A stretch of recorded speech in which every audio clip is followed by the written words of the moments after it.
What up, everybody? It's iPadBeatmaking.com here today on Friday, July 16th, 2021, giving you some news you can use. Now, if you enjoyed this video, please be sure to hit the like button, as well as the subscribe button and the notification bell, so that you don't miss out on the latest news, tips, tricks, sales, beats, reviews, updates, and more. Now, first of all, we've got a new app. QQWebAU is an audio unit plugin that allows you to run a small web browser into an audio unit host. You can look up sheet music, guitar chord charts, or Google for any unknown keywords. QQWebAU makes that possible without disrupting your audio production workflow. It's currently on the more expensive side at $49.99, but I could definitely see it being useful for certain users out there. If you checked it out, let me know what you think. And Gospel Musicians has finally released MKSensation Extreme, and this thing is packed. It's currently on an introductory price of $14.99, which will go up to $24.99 on July 25th, and it's not currently compatible with iOS 15, so keep that in mind before you update. And in the description, it goes over some of the features as well as comparing the iPad and desktop version. It says the iPad version is identical to the desktop version as far as features, synthesis, and functionality. The only difference is in sound. We removed the second version of the MKS sounds so that there is only one version of the MKS sound set instead of two different versions on the desktop. The quality, however, is the same. The general specs list that it's 28GB library size, 12GB lossless compression. It's got over 23,000 samples, over 350 sample sounds, 21 modeled wavetables, 14 analog VA waveforms, 74 presets, as well as 26 high-quality effects featuring overlouds, VK effects. And some of the highlights are that you can store and stream sounds internally or with an external hard drive. It's got 8 fully independent sound sources with their own independent amp, filter, LFO, mod, and effects, seamless sound switching, 2 versions of PowerGrand, live set mode with MIDI CC program change, dedicated mute and solo on the buttons, 2-second max loading time per set, and more. So be sure to check this app out. If you have checked it out, what do you think? Is it worth it? Do you recommend grabbing it? What do you like most about it? And are you using this in conjunction with the other Gospel Musicians apps such as Pure Synth Platinum, Neo Soul Keys, Basilicious, all that good stuff? Let us know in the comment section down below. And now let's move on to updates. First up, we've got Songen make music and beats with the new genre, country, which I did not think was possible to do with an AI generator, but I look forward to checking it out and seeing how well they did with it. You can edit chords now, spice up a generated chord progression, or create your own chord progression, lock your chord progression, and explore it with various genres. You can now apply swing to all tracks to introduce bounce vibe, apply note repeat to explore interesting rhythms, adjust note lengths to emphasize rhythms, simplify lead track to your taste to give more space for vocals and other parts, improve leads, and improve chords to better represent the genres. So this is a really big update from Songen. If you are a Songen user, how do you like it? And if you have not checked out Songen, be sure to check it out. And Piano Motifs has added a new minimum bass interval setting. When this setting is used, the accompaniment bass note will be selected so that it will be at the minimum interval possible to the previous bass note. This setting can be used to create ascending and descending chord progressions that cross octave boundaries. Please note that this setting is only available for chord and bass accompaniments and not available for arpeggio accompaniments. They also fixed the crash that occurs when the drone accompany style is used with the program chord progression and the third MIDI track is enabled on MIDI out, or a MIDI 3-track option is used to export MIDI. And FabFilter has gone ahead and updated pretty much all of their plugins, and they've added share preset options, import preset, and import preset folder commands to the preset menu, and this makes it possible to share presets with other iOS and Mac/PC devices, which is great news, by the way. And they fixed incorrect text colors for editing in dark mode, which made it impossible to see type text. So shout out to FabFilter for getting those things straight for us.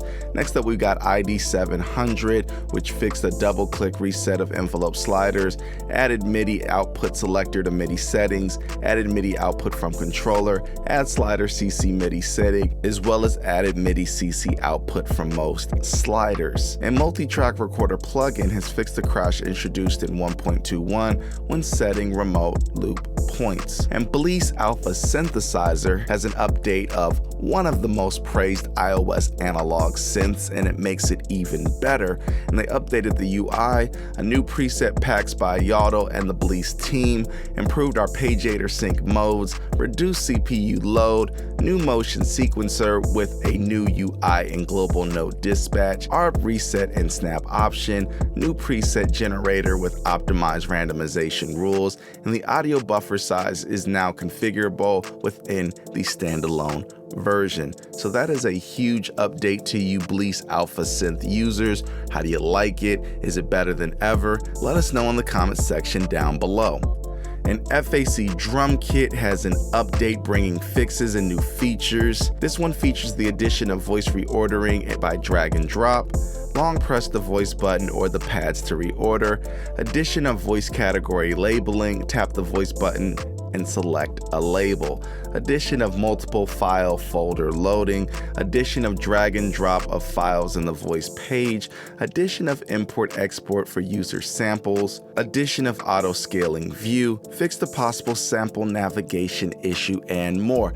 And a lot of y'all really liked FAC drum kit. Is that still the case? Let us know your thoughts. And VS Visual Synthesizer has added reset material option to layer reset, improve consistency or material parameters, clicking outside color panel closes it, as well as general bug fixes and improvements.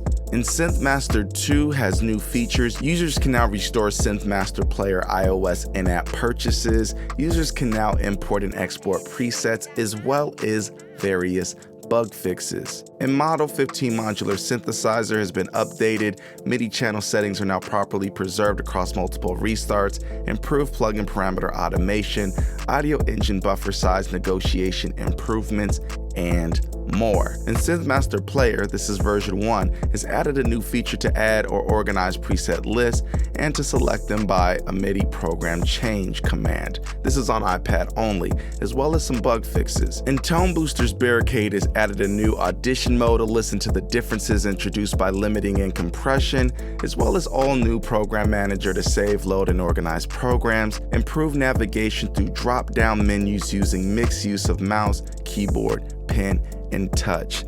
Now that feature right there is great. I wish more iOS developers would really be considerate of the fact that a lot of people use their iPads in different ways. Some use keyboards, mouses, some use the pen, and some use the touchscreen. And I like that Tone Boosters is getting in front of that, so shout out to them. They also added new color schemes and various UI improvements, as well as improved the UI refresh rates and performance, and fixed an issue that prevented importing XML files directly from iCloud. And Helium AUV3 MIDI sequencer has been updated to version 1.21, and the song clip properties dialog now displays the selected clip and snapshot names in the title. Processing REW when a loop is enabled takes you to the start of the loop. Long pressing REW takes you to the start of the song. Editing volumes in the controller screen using the select tool no longer snaps the notes to the grid, and when editing notes, snap to grid is not applied if moving vertically to change velocity, only if you drag horizontally to change the length. And Chord AI has bug fixes and stability improvements. GeoShred's been updated with small bug fixes as well as a new preset. And Mini Moog Model Desynthesizer has improved plugin parameter automation as well as audio engine buffer size negotiation improvements. And Logic Pro Mobile, GarageBand has been updated with stability improvements and bug fixes. And Samplist has been updated for iOS 14, fixed MIDI and crashes, and added the ability to record your performance into an audio file. And please be aware that this version removes support for inter-app audio and audio bus, so if you rely on that functionality, don't update it just yet. The developer will be focused on making Samplist and AEV3 in the future. Let's move on to sales. First off, we've got Staff Pad, which was $89.99, it's now $59.99. And someone who uses Staff Pad, please let me know in the comment section, how do you like this app? FabFilter Pro Q3 was $29.99, it's now $21.99. Saturn 2 was $26.99, it's now $19.99. And Timeless 3 was $24.99 and it's now $18.99. 2XB303 Bass Sequencer EDM303 was $3.99, it's now $1.99. FabFilter Pro R was $39.99, it's now $29.99. Multi-track recorder plugin was $9.99, it's now $7.99. FabFilter Pro C2 was $29.99 and it's now $21.99. FabFilter Pro L2 was $39.99, it's now $29.99. 6X806 drum machine synth was $1.99 and it's now 99 cents. FabFilter Pro G was $29.99, it's now $21.99. Pro DS was $29.99, it's also now $21.99. Pro MB was $39.99 and it's now $29.99. Audio RTA was $4.99, it's now 99 cents. Swarm Trumpet was $29.99, it's now $19.99. Camelot Pro was also $29.99 and it's also $19.99. The same with Swarm Cello was $29.99 and it's now $19.99. And Swarm Double Bass, Swarm Violin, and Swarm French Horn F were all also $29.99 and they're also now $19.99. And ZX Wave Sample Sequencer was $2.99 and it's now $1.99. And with that said, we're about to get out of here. We hope you enjoyed this video, and if you did, please be sure to hit the like button as well as the subscribe button and the notification bell so that you don't miss out on the latest news, tips, tricks, sales, beats, reviews, updates, and more. And be sure to check out some of the best kits available for iOS at iPadBeatmaking.com. It's iPadBeatmaking.com. Peace.